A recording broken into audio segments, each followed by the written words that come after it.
नमस्कार, click India देख रहे हैं आप और मैं हूं आपके साथ राजीव सिंह। वृंदावन के बांके बिहारी के प्रिय रूप का नाम लेते ही मन में प्रेम और भक्ति का एक अद्भुत लहर दौड़ जाती है।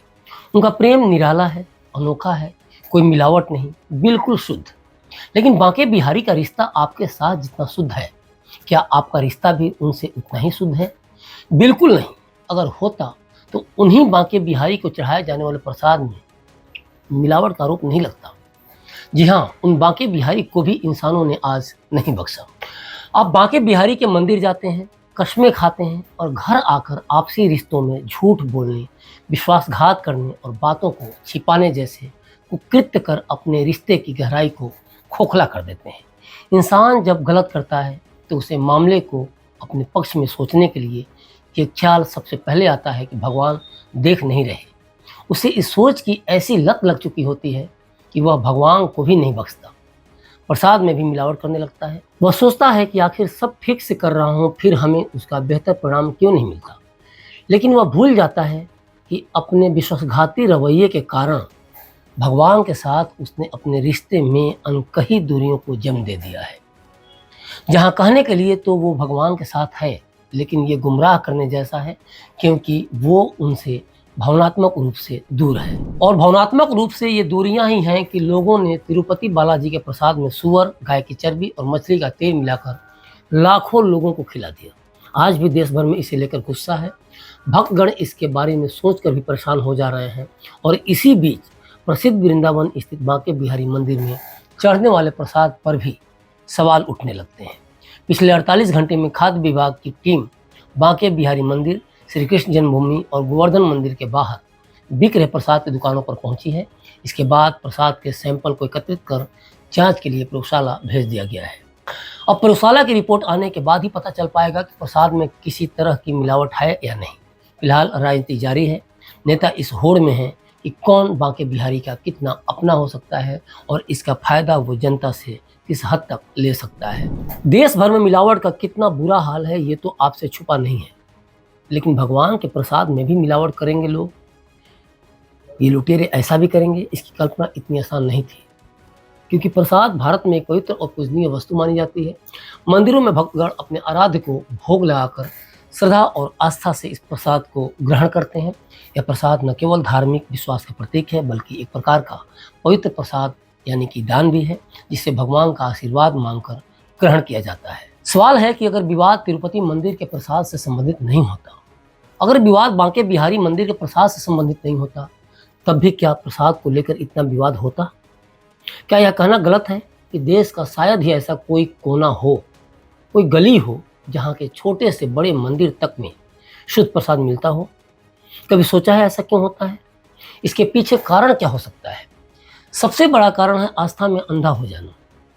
हमने घर में भी भगवान को स्थापित किया है, मंदिर को स्थापित किया है, लेकिन ये मान कर चलते हैं कि जितना बड़ा मंदिर होगा, जितनी वहाँ भीड़ होगी, उतना ही उसका महात्म्य होगा। और शायद इसी भीड़ का फायदा उठाकर आस्था के नाम पर धोखाधड़ी की जा रही है। आज प्रसाद केवल आस्था की वस्तु नहीं रहा, बल्कि यह एक बड़ा व्यापार बन गया है।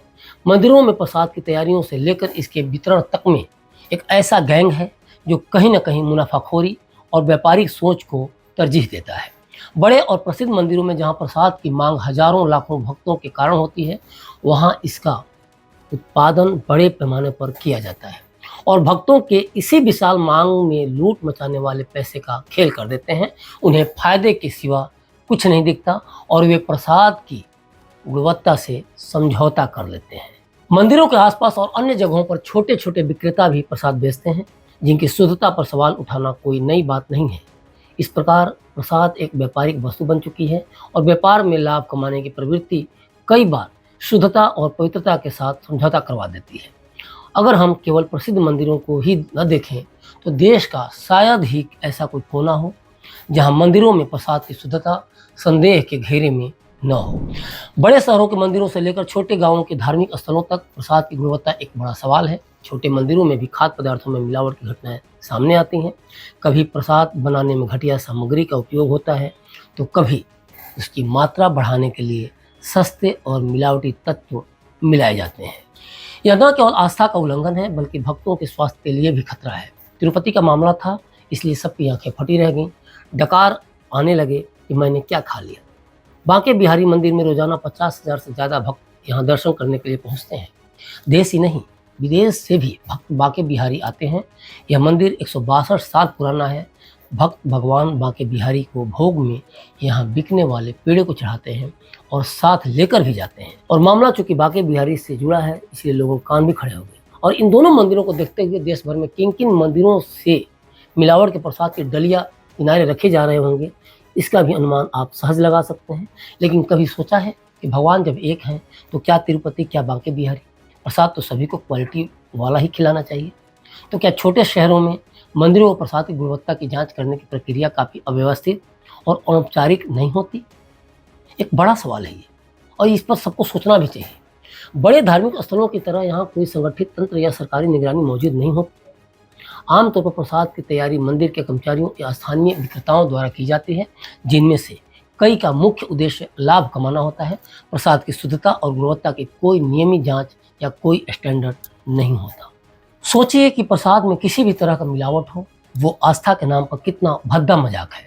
धार्मिक स्थलों पर प्रसाद के रूप में जो कुछ भी दिया जाता है, भक्त उसे भगवान का आशीर्वाद मांगकर ग्रहण करते हैं, और भक्तों की इसी भावना को मिलावटखोर एक बड़े अवसर और पैसा बनाने के तौर पर देखते हैं। जब लोग प्रसाद को पवित्र मानते हैं, तब वे उसकी शुद्धता पर सवाल नहीं उठाते। इस अंधविश्वास का फायदा उठाकर मिलावटखोर सस्ते और घटिया सामग्री का उपयोग करते हैं। कहीं खराब गुणवत्ता की मिठाई, कहीं बासी फल या नकली मावा से बनी मिठाइयाँ। ऐसी अनगिनत घटनाएं हर शहर और हर गली में देखने को मिलती है। तो क्या राम और अल्लाह की राजनीति करने वाले नेताओं के लिए प्रसाद में मिलावट का मुद्दा राजनीतिक रूप से संवेदनशील होता है? जवाब होगा नहीं, क्योंकि यह उनके एजेंडे का प्राथमिक बिंदु नहीं होता।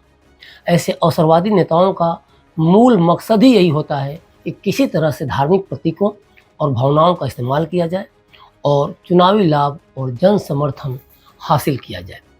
कहीं भी मिलावट हो रही है तो इसके लिए जिम्मेदार कौन है? सरकारी सिस्टम।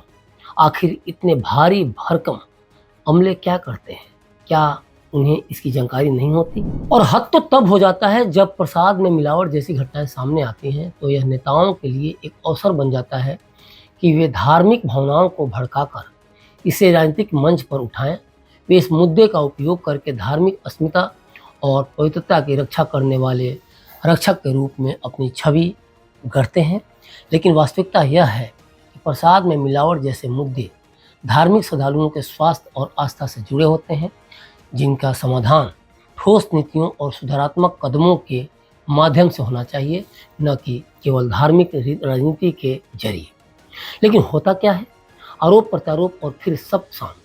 ऐसे मुद्दों को उठाकर कुछ समय के लिए तो नेताओं को जनता का समर्थन मिल सकता है, लेकिन लंबे समय तक इनका समाधान न करना दिखाता है कि इनके पीछे राजनीतिक हित अधिक महत्वपूर्ण होते हैं, न कि धार्मिक स्थलों की वास्तविक समस्याओं का समाधान करना। तो कुल मिलाकर देखा जाए तो आज प्रसाद के नाम पर हो रही मिलावट न केवल भक्तों की आस्था का अपमान है, बल्कि धार्मिक स्थलों की पवित्रता और समाज के नैतिक मूल्यों पर भी गहरा सवाल उठाती है। तिरुपति या मथुरा के बड़े मंदिरों में होने वाले विवाद इस समस्या का केवल एक छोटा सा हिस्सा है, लेकिन असली समस्या हर छोटे से बड़े मंदिरों में मिलावटखोरी की जड़ों में बसी हुई है। आस्था के इस पवित्र स्वरूप को बनाए रखने के लिए हमें न केवल कानूनों को सख्त करना होगा, बल्कि समाज के नैतिक मूल्यों को भी पुनर्जीवित करना होगा।